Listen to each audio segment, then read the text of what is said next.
কুমব্ৰুক চিডুং মাজুলী লুটাত টান এটানে ৰেঙামা অসম জাতীয়তাবাদী যুৱ ছাত্ৰ পৰিষদক নলবাৰী মৌদুম কেবাং গেদুম চোলা টিউ বাংকে কেবাং গেরগুর কৃত্রিম পগলত্তাল পুলক চৌধুরী মপালা ভলিবল দেমকু দেমকা মনসু নামলক মুরপং আমানাম বিকা আমনা কিন্না দं ভলিবল দেমকা মনসু নামাম বুলু লই লঙেको আগের তারুঙাম লালিক দান্না গেরকা আমনা মাজুলী লুটাত আগম তিকুমনে মিদুমে কিনমদুং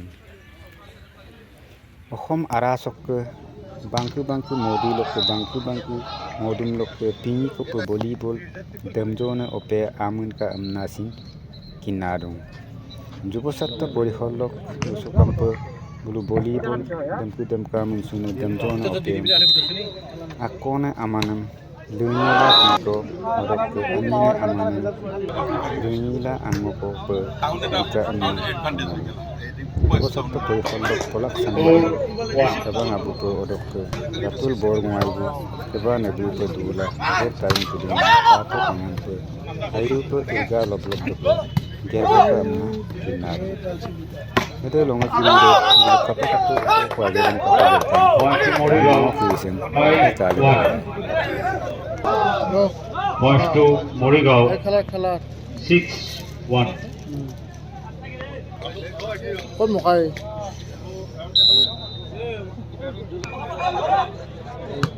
quá ra mình đủ Points to Hergao 2-6. đa số lúc em bị lên này em không nghe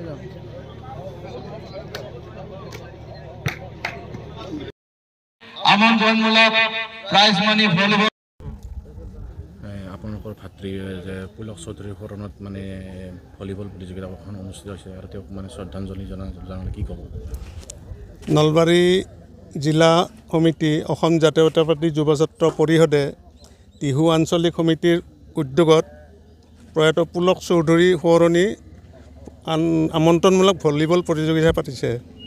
Pulak চৌধুৰীৰ কনিষ্ঠ ভাতৃ হিচাপে আমি খুবেই আনন্দিত, খুবেই ভাল পাইছোঁ আৰু বিশেষকৈ টিহুত হোৱাৰ কাৰণে, কিয়নো আমাৰ ঘাই শিপাডাল ইয়াৰ পৰা নাতি দূৰত মাখিবাহা গাঁৱত, গতিকে টিহু অঞ্চলত হোৱা বুলি শুনি যেতিয়া প্ৰথম ফোন কৰিছিল এখেতে কলিতাই, মোৰ শুনি বিৰাট ভাল লাগিছিল।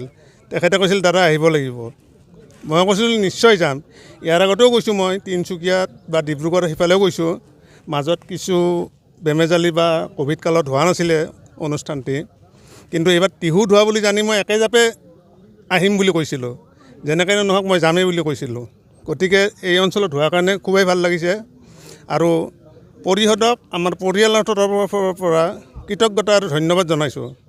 কাৰণ পৰিষদে তেওঁলোকৰ প্ৰয়াত নেতাসকলক জীয়াই ৰখাৰ যি চেষ্টা চলাইছে বা কৰি আহিছে সেইটো সঁচাকৈ শলাগ ল'বলগীয়া। এই ক্ষেত্ৰত নেতাবিলাকৰ পৰিয়ালবৰ্গ সুখী হয়। তেওঁলোকে ভাবে পৰিষদে তেওঁলোকক জীয়াই ৰাখিছে, এইখিনিৰ কাৰণে মনটো ভাল লাগে। তাৰমানে সেইকাৰণে পুনৰবাৰ কৃতজ্ঞতা আৰু ধন্যবাদ জনাইছোঁ অসম জাতীয়তাবাদী যুৱ ছাত্ৰ পৰিষদক। আৰু অসম জাতীয়তাবাদী যুৱ ছাত্ৰৰ প্ৰতিটো কাৰ্যসূচী সফল হওক, এই প্ৰতিযোগিতাখন সাফল্যমণ্ডিত হওক তাৰে কামনা কৰিছোঁ। আৱেগিক হয়, দাদা আছিল যদিও পিতৃতুল্য আছিল আমাৰ। গতিকে আৰু আমাৰ পৰিয়ালটো বহু বাধা বিঘিনিৰ মাজে পাৰ হৈ গৈছে। আৰু এনেকুৱা বাধা বিঘিনি কোনো পৰিয়ালতে নহওক, তাৰমানে তেনেকুৱা। আৰু মই 3 বছৰত 3জন মানুহ হেৰুৱাইছোঁ। আৰু গোটেই বাধা বিঘিনিবিলাক অতিক্ৰম কৰিছিলোঁ আমি একমাত্ৰ দাদাৰ সাহসত। চিন্তা নকৰিবি মই আছোঁ। আৰু এইটো মই দেখা পাইছিলোঁ অকল পৰিয়ালৰ ক্ষেত্ৰতে নহয়, সামাজিকভাৱে কোনোবা দুখীয়া মানুহে হওক বা কোনোবা হওক, কাৰোবাৰ কিবা বিপদ হ'লে দাদাৰ ওচৰত আহিছিল আৰু দাদাই সাহস দি পাৰে নোৱাৰে, আৰ্থিকভাৱে সহায় কৰিব পাৰে নোৱাৰে সেইটো পিছৰ কথা, কিন্তু মানসিকভাৱে মানুহজনক সবল কৰি তুলিছিল। তাৰমানে সেইকাৰণে মানে দাদাৰ কথাবিলাকে অলপ আৱেগ কৰি তোলে।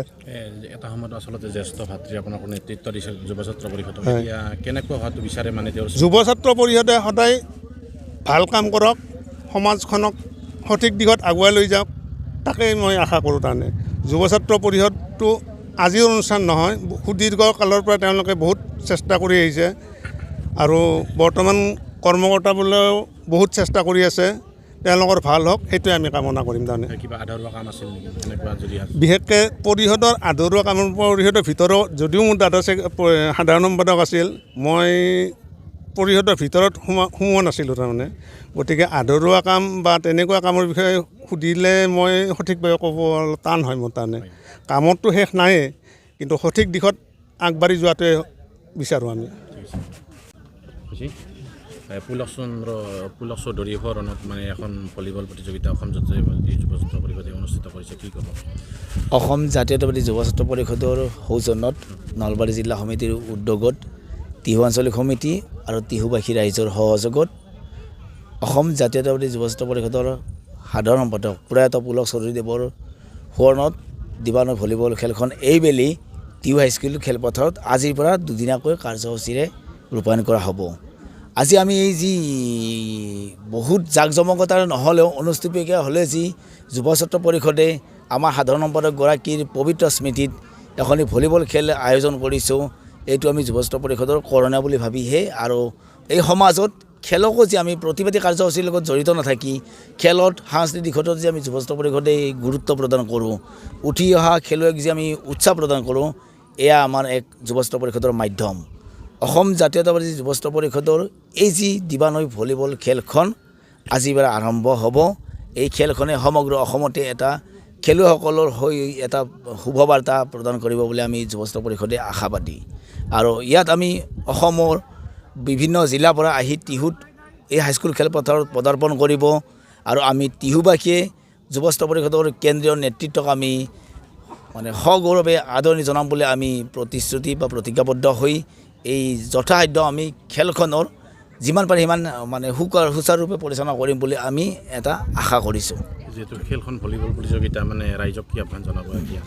এই খেলৰ জৰিয়তে আমি গোটেই সমগ্ৰ টিহুবাসী ৰাইজক আমি এটা আহ্বান জনাইছোঁ যে আমাৰ যি যুৱ ছাত্ৰ পৰিষদৰ বিষয়ববীয়া খেলুৱৈসকলক আৰু ইয়াত উপস্থিত সদায় খেলুৱৈ দৰ্শকক যাতে আমাৰ এই যুৱ ছাত্ৰ পৰিষদৰ এটা প্ৰতিবাদী ধাৰা, এই গোটেই ধাৰাৰ লগতে আমাৰ খেলুৱৈৰ যি উৎসাহজনক আমাৰ কাৰ্যসূচীটো আমি গোটেইখিনি ৰাইজৰ ওচৰত আমি মানে অৰ্পণ কৰিম আৰু ৰাইজৰ আমি মাজত ইয়াত আমি আমন্ত্ৰণমূলক যিহেতু ভলীবল খেল, ইয়াত অসমৰ বিভিন্ন জিলাৰ বিভিন্ন ঠাইৰ পৰা বঙাইগাঁও, গহপুৰ আদিৰ পৰা আজি প্ৰায় 8টা দল ইয়াত অংশগ্ৰহণ কৰিব।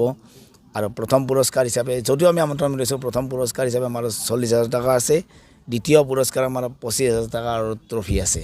অহাকালি যিহেতু দিনজোৰা কাৰ্যসূচীৰ আৰম্ভণি হ'ব, কোন কোন কেন্দ্ৰীয় নেতৃত্ব উপস্থিত থাকিব? অহাকালি আমাৰ ৰাতিপুৱা আমাৰ পতাকা উত্তোলন আমাৰ অসম জাতীয়তাবাদী যুৱ ছাত্ৰ পৰিষদৰ শ্ৰদ্ধাৰ সভাপতি মাননীয় পলাশ শৰ্মা ডাঙৰীয়া উপস্থিত থাকিব। আৰু আমাৰ সাধাৰণ সম্পাদক ৰাতুল বৰগোহাঁই ডাঙৰীয়া উপস্থিত থাকিব। আমাৰ যুৱ ছাত্ৰ পৰিষদৰ মুখ্য উপদেষ্টা ৰাণা প্ৰতাপ বৰুৱা ডাঙৰীয়া উপস্থিত থাকিব। লগতে কেন্দ্ৰীয় সমিতিৰ সমূহ নেতৃত্ববৃন্দ ইয়াত উপস্থিত থাকিব।